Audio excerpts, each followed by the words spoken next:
Big bags, we securing everything that we never had, and we like to pop tags. We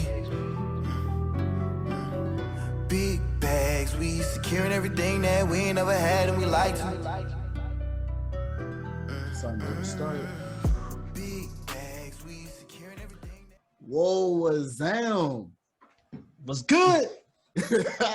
Welcome. Thank y'all again for joining us for the fourth iteration of the Mindful Malpractice podcast. Back again, baby. Let's get it. We on a roll. So we not going to take up too much of y'all time. Y'all already know the deal. We going to get it rocking and rolling and jump straight into our Life Changer segment.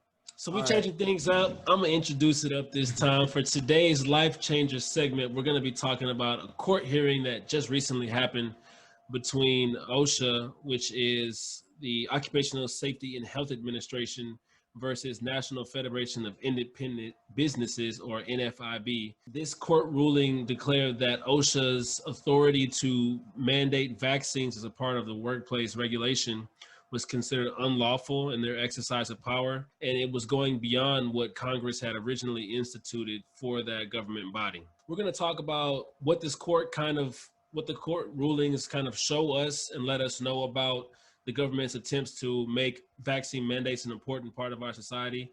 And then in a broader sense, we're going to talk about vaccine mandates and kind of how we feel about it in terms of our own personal beliefs. Cordell coming from more of a law perspective, so he would get into the litigation of things, and me from a more pharmacy perspective on how I feel about the importance, or what the importance of vaccines are and how they can play a role in the work safety environment. So President Biden, through OSHA, enacted a policy which would require all private businesses with over 100 employees had to have a fully vaccinated workforce, or they would be required for all non-vaccinated workers had to be tested once a week. The case went before the court, and the court actually instituted a stay, basically, nullifying the mandate for the time being. And the rationale behind it was OSHA has the power to regulate general workplace safety. Vaccines mandates were more of a personal regulation, or you're regulating more the employees versus the actual employer, and that's not within OSHA's power. However, there's a lot of speculation that President Biden is going to continue to pursue this vaccine mandate in one form or another. So I want to ask you, do you feel that vaccine mandates are a necessity, and just, I guess, your general opinion about them? Yeah, my general opinion, first and foremost, Mythbuster, vaccines help. Unfortunately, it's become heavily politicized as of late. Well, pretty much since the existence, I would always imagine, it seems like science and politics are very closely married.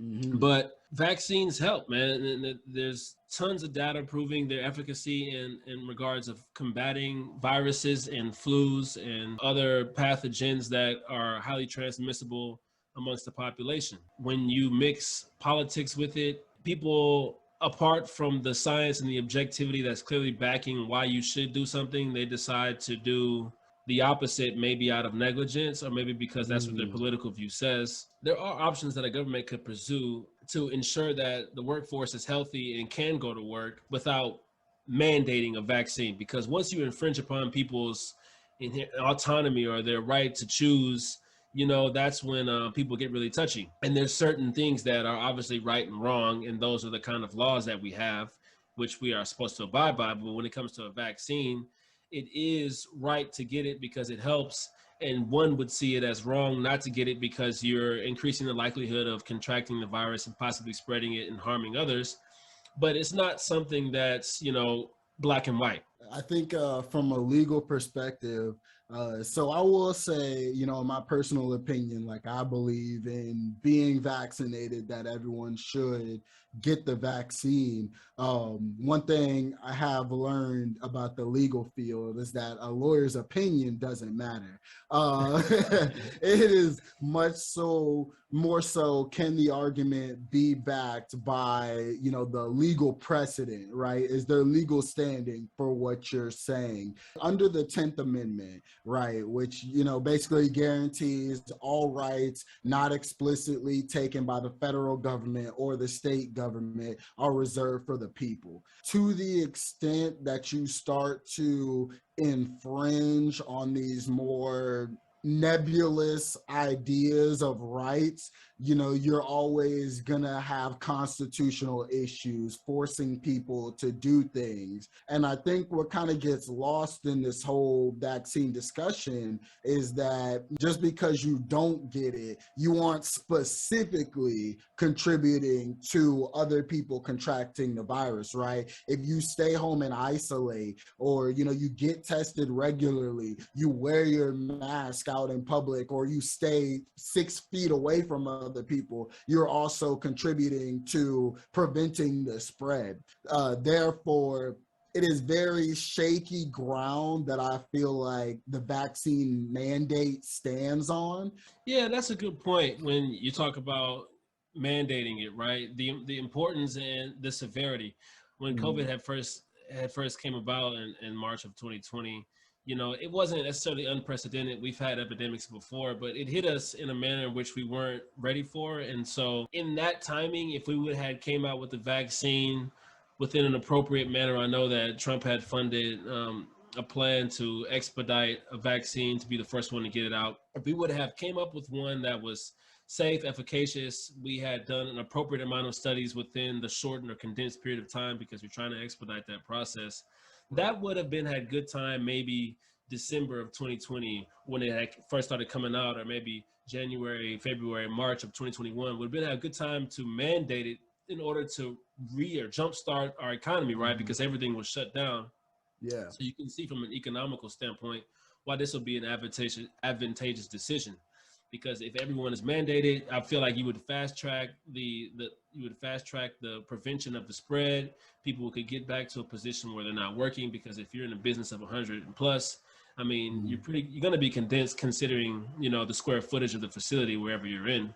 Right. And so you would imagine that it's hard for you to stay 6 foot distant, and wearing masks is important, but, you know, above 100 people is a good idea to, is a good number to, you know, justify that it's pretty much impossible to have those non-vaccine measures to prevent the spread of COVID. And so here we are in 2020. I think OSHA is trying, but something that we had mentioned was that this wasn't under their scope of authority. And so I foresee that, you know, within a different regulatory body, I'm not sure which one would be apt to do so, but there would be a way for them to not only get the movement of mandating a vaccine into a feasible process, but I foresee Biden with his position on it, backing that process and it eventually coming to fruition in the near future. I think, you know, a lot of it is going to fall on political lines. The big issue between wanting to get a vaccine and one actually staying upheld, because they can pass one all day, and really in the state we're in, it would probably come to the legislature, right? It would have to be like an actual law that's enacted to pass the vaccine mandate. The problem is, especially with the more conservative Supreme Court that we have right now, it'll probably get overturned, right? So it's one thing to pass the law, it's another for it to be upheld. I was very much against this method of going about a vaccine mandate, just because it would have set a bad precedent, right? And I understand from the moral aspect, yes, it is good for people to be vaccinated, right? But we have to get out of simply the morality of things and look at, what does this mean for the future? Because every law and decision we make affects how future laws are made. Mm-hmm. And if you make a decision that the federal government through OSHA or that body can say individual personal decisions have a tangible effect on the safety of people around them to the point that the federal government can regulate it. Now you're going to put it in a position where OSHA, the federal government, can decide, what type of hairstyles people can have in the workplace potentially, because it's now a precedent. If we can even make a tangible connection to the health of an entire work environment, right? That is very problematic for the federal government to make a blanket sweeping policy like that. So it is something that, while I believe is good and I would even say necessary, I don't think it needs to be done in this manner on the federal level. I think, these employers should recognize the value of having a vaccinated workforce, right? And they should put in their own measures and say like, hey, if you want to work here, you have to be vaccinated. Yeah, I mean, to go back on, because you brought up a really good point, and I'm definitely in agreement with that, but it kind of, it doesn't go against what I was saying earlier, but like I feel in a sense, if there was ever a way to maybe make a mandate transient, right? Just for the time being, if you could, as a government or a federal body, foresee the extent of which a mandate like this could take into place to slow the progression or slow the spread, and then after, the statistics come down and we see the economy starting to get back up, it can kind of go to the wayside. But I would not want to see, from what you were saying, the precedent take place to where that now the federal regulatory bodies have the ability to impose laws on individual rights when it comes to affecting the health and safety of employees in a workplace. Right. Because then you can kind of I mean, government is tricky, man. They can word things in a way where it'll sound good, or maybe something would arise that would back maybe some, to your point, maybe a hairstyle, like let's say foresee in the future a certain hairstyle might be a detriment to a work facility, and the government can figure out a way to word that, and we have the precedent of this vaccine mandate. I wouldn't want to see that happen. It's interesting because, like, and you were talking about, making it transient for a while. And I think to an extent it would work if we had like a temporary, solution. But the only issue with that is once you're vaccinated, you're vaccinated. You know what I mean? So you're asking for you're implementing a permanent decision. That's a good point. I mean, as I was saying, I wasn't even thinking about that, but the vaccine is definitely a long-term thing, not even an indefinite thing. So, there's got to be a ways to work around that. But when it comes to mandating the vaccine, I don't necessarily agree with that in the sense that you should force someone to do so. Apologies if someone else has claimed this quote already and I'm just stealing it, but, I would go ahead and coin the term. I think the number one American right is the right to be an idiot. If you want to be foolish on your own self, like, go ahead. Like, just like the dude with the, like, remember the movie and the dude had the no regrets tattoo? Oh yeah. Like, that's a fact though. That's a fact. All right, man. I think that was an excellent life changer segment. Yes, sir.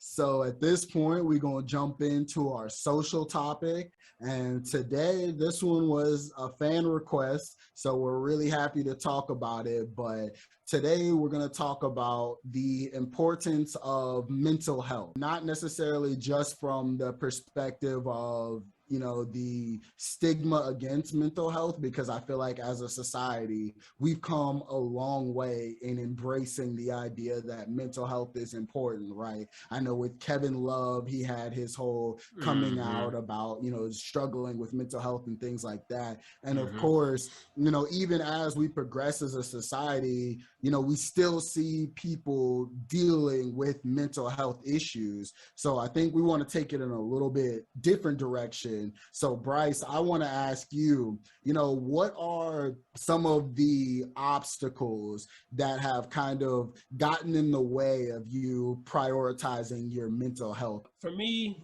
it's been one of the things that is a major obstacle, I would imagine, not only for me, but for anyone who is in a similar position to where there's a lot of things required for me to do throughout the day. And not only that, but there's a high level of accountability upon my part to succeed in school, maybe for someone else, whether it be a job, a profession, or a relationship. But when you're placed with a lot of accountability, that compounded with having a lot of things pulling your attention, I have school for 5 hours, I work 6 hours, and then I have to do the podcast, and then I like to play guitar, read, trying to manage all of these things. A lot of times I find that I'm so involved with those activities that I don't really take the time to step back and think, am I happy with where I am right now? Or how am I feeling? What's my mental state? The attention, all the attention and energy is diverted to other things. It's one thing to say that it's important to be present with where you are and fully invested in the activities you're doing, but also in the same sense, taking that step back and being retrospective and being conscious of your mental health is a really important thing. Really the main detriment, not main detriment, but the main barrier to me, keeping mental health a priority on my list is me trying to accomplish all of the things that I have set for myself throughout the day. And if that means I'm upset or I'm cranky or, I might have negative thoughts, if I'm getting those things done and I'm checking off that list of the objectives I have, that's a sacrifice I'm willing to take in that certain moment, because I believe that, with the goals that I have laid out for myself, short-term and long-term, when I get to the long-term goals that I set, whether those sacrifices I've made has caused me some undue hardship, in the mental health aspect, right? I might have cried, I might have been pissed, punched a wall or whatever. But when I get to that long-term goal I've set, I'm hoping that my efforts would have provided me a space to enjoy my life, and my mental health would then, reflect that.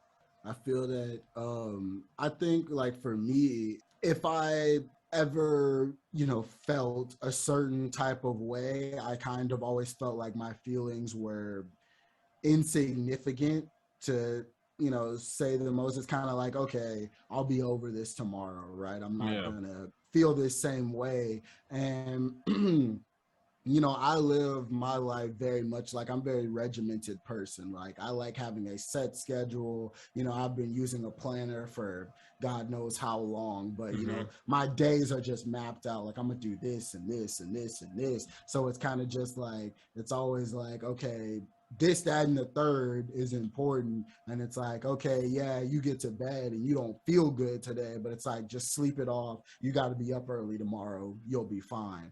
And, for the most part, that works, right? But, it becomes a thing where sometimes when life does slow down, right, I get caught in those moments of, for example, like when football ends, like the end of football season would always be like sometimes like the worst times for me, just because my daily schedule is thrown completely out of whack and it's literally just me and my thoughts, and if I'm not in a good mental space at that time of the year, that can be a rough period. The biggest challenge has always been integrating that busy lifestyle with, things that I actually see are helpful for my mental health, right? Like, for me, I recognize that one of the ways that I process things really well is working out, and specifically working out in a place where I can listen to music. Yeah, that's an important point. And I agree with that in the sense that, those obstacles, you can transition those obstacles, at least from both of our perspectives, where being busy is a major obstacle to mental health.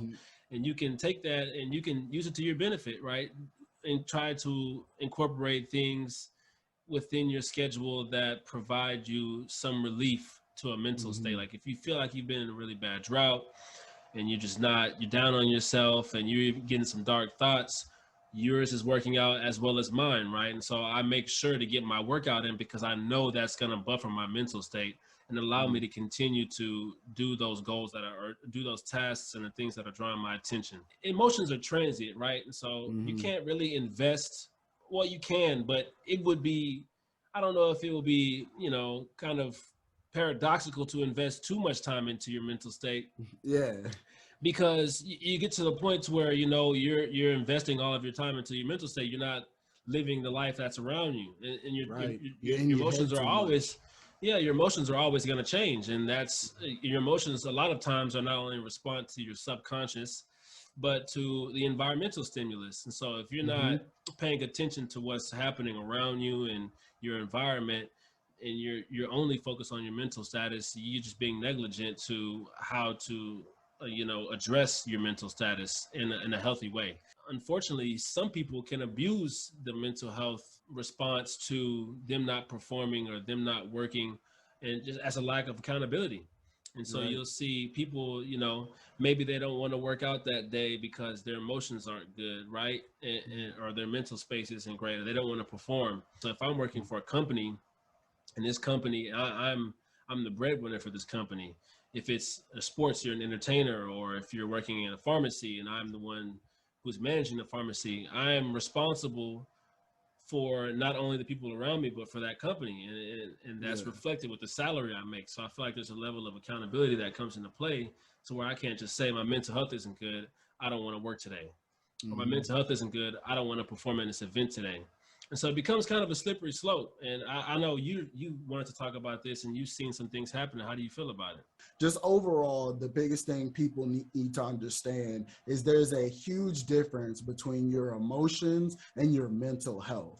Right? Like your emotions are what you feel in the moment. Your mental health is why you feel the way you feel about certain things, why you interpret certain situations the way you do. You can't act on what you feel. You need to act on why you feel it.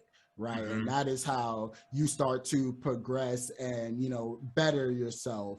And I feel like a lot of people act on just what they feel. Like, I feel this, so I need to remove myself from the situation in which I feel this. And it's like, no, that's not necessarily the case, especially when you start talking about jobs and responsibilities. You know what I mean? Like, and I mean, the perfect example, like when it comes to your kids, right? Like if you're feeling overwhelmed, you can't just stop being a parent. You know what I mean? Like you have a responsibility to that life. So you have to figure out what it is that's causing this underlying feeling. And then on top of that, and it sounds a little bit harsh, but you have to make a determination. Can I do something about that underlying reason, or can I not? If you can't change the why about what you feel, then you got to figure out how to live with it and how to build up, self-confidence and self-reliance